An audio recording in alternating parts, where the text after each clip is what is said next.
இயேசுவின் சீடர்களில் ஒருவரான தாமஸ் டிடிமஸ் அவர்களின் வாழ்க்கை கதை. தொமாஸ் என்பது கிரேக்க மொழியில் டிடிமஸ் என்றும் இரட்டையன் என்றும் பொருள். அவர் இயேசுவின் 12 அப்போஸ்தலர்களில் ஒருவர். தொமாஸ் தன்னுடைய நேர்மையான மனம், ஆர்வம், உண்மையை தேடும் உள்ளம் போன்ற பண்புகளுக்கு பிரசித்தி பெற்றார். 1. ஆரம்ப வாழ்க்கை.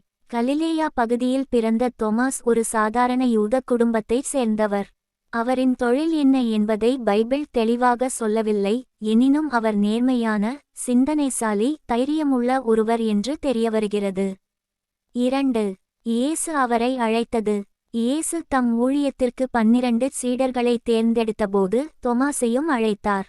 அவர் எந்த கேள்வியும் இல்லாமல் உடனே அவரை தொடர்ந்து சென்றார். தொமாஸ், சந்தேக தொமாஸ் என்று சிலர் அழைத்தாலும் உண்மையில் அவர் உண்மையை கண்டுபிடிக்கத் துடிப்பான். 3. தொமாஸின் முக்கிய சம்பவங்கள். 1. இயேசு யூதேயாவிற்கு மீண்டும் செல்லும் போது.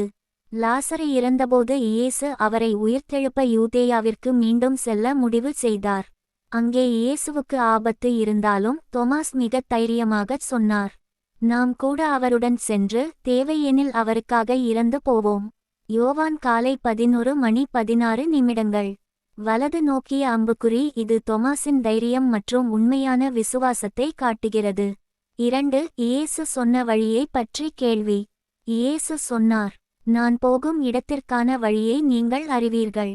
அதற்கு தொமாஸ் நேர்மையாக கேட்டார், கர்த்தாவே, நீர் எங்கு போகிறீர்கள் என்று அறியாதபோது எப்படி அந்த வழியை அறிய முடியும்? அதற்கு இயேசு உலக பிரசித்தமான வசனத்தைச் சொன்னார், நானே வழி, சத்தியம், ஜீவன். யோவான் 14:6. வலது நோக்கிய அம்புக்குறி இந்த கேள்வி உலகிற்கு மிகப்பெரிய ஆன்மீக உண்மையை வெளிப்படுத்த வைத்தது. 3. உயிர்த்தெழுந்த இயேசுவை பற்றிய சந்தேகம். இயேசு உயிர்த்தெழுந்தபோது மற்ற சீடர்கள் அவரை கண்டனர், ஆனால் தொமாஸ் அப்போது இல்லை. அதனால் அவர் சொன்னார், என் கண்களால் காணாமல், என் கைகளால் தொட்டு அறியாமல் நான் விசுவாசிக்க மாட்டேன். 8 நாட்களுக்குப் பிறகு இயேசு வந்தார். தொமாசுக்கு கைகளிலும் பக்கத்திலும் உள்ள காயங்களை தொட செல்லச் சொன்னார். தொமாஸ் கண்ணீர் மல்க சொன்னார், என்னுடைய கர்த்தரும் என்னுடைய தேவனும். யோவான் இரவு 8:28. வலது நோக்கிய அம்புக்குறி இது பைபிளின் மிக சக்திவாய்ந்த நம்பிக்கை அறிவிப்புகளில் ஒன்று. 4. உலகத்தில் செய்த ஊழியம். பைபிளின் வெளிப்புற வரலாறு படி தொமாஸ் உலக அவாஞ்சலிசம் செய்ய தீர்மானித்தார். அவர் முதல் நூற்றாண்டில் இந்தியா வந்தார் என்பதும், குறிப்பாக கேரளா, மயிலாப்பூர், சென்னை பகுதிகளில் சுவிசேஷத்தை அறிவித்தார் என்பதும் பாரம்பரியமாக மதிக்கப்படுகிறது. பலரை கிறிஸ்துவுக்குக் கொண்டு வந்தார், தேவாலயங்களை நிறுவினார். 5. அவரின் தியாக மரணம். இந்தியாவில் சுவிசேஷத்தை பரப்பியபோது சிலர் எதிர்த்து மயிலாப்பூரில் குத்திக்கொலை செய்து தியாகம் செய்யப்பெற்றார் என்பது பாரம்பரியம். இன்று சென்னையில் உள்ள செயின்ட் தாமஸ் மலை ஸ்ட்ரீட், தாமஸ் மவுண்ட் அவரது தியாகத்தை நினைவுகூரும் முக்கிய இடமாக உள்ளது. 6. தொமாஸின் பண்புகள். உண்மையை கேள்விகளால் தேடும் மனம், தைரியம், இயேசுவுக்கான அன்பு, நேர்மை, உலகின் கடைசி எல்லைகளிற்கும் சென்று சுவிசேஷத்தை அறிவிக்கும் தீவிரம். சுருக்கம். தொமாஸ் சந்தேகித்தவர் அல்ல, உண்மையை உறுதி செய்ய விரும்பியவர்.